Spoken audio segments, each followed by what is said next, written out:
So what does a 9/0 shark hook with an extension welded to it have to do with a whip finish? Stick around, you're going to find out.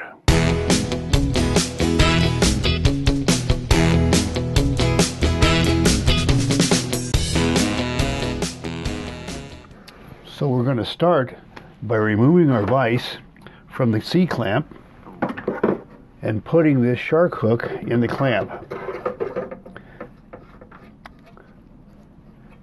We'll use this shark hook to give you a good idea of how to apply a proper whip finish and what can happen if you don't. Let's get started. I'm starting today's demonstration with a strand of chenille already wrapped around the hook, just to call it a pretend fly. We're going to use this chenille as a makeshift demonstration for thread, and we're going to wrap this forward to the front of the hook. Now, this is how most people apply their whip finish. They get to the front of the hook, and then it's time to put on the whip finish. And so they get out their tool, or they use their hands, whichever the case may be. And then they start from the front of the hook and start wrapping back, placing each subsequent turn further back on the hook to build a thread head and the whip finish in the process. We used to do it that way ourselves until we discovered what was actually happening. And we're going to now pull our thread tight. And I want you to notice what happened here.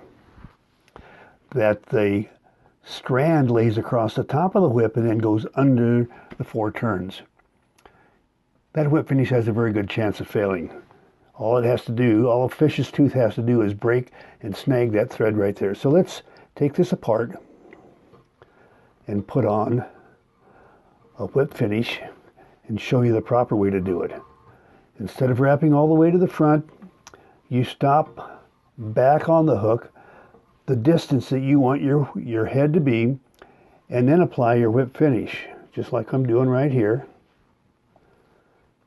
And now I'm going to start wrapping forward with each subsequent turn, getting closer to the hook eye rather than further away from the hook eye. That's 2 turns, 3, and the 4th one.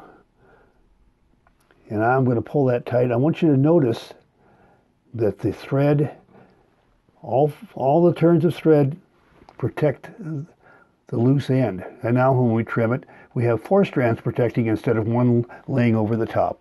There's the difference between a good whip finish and a bad one. Enjoy.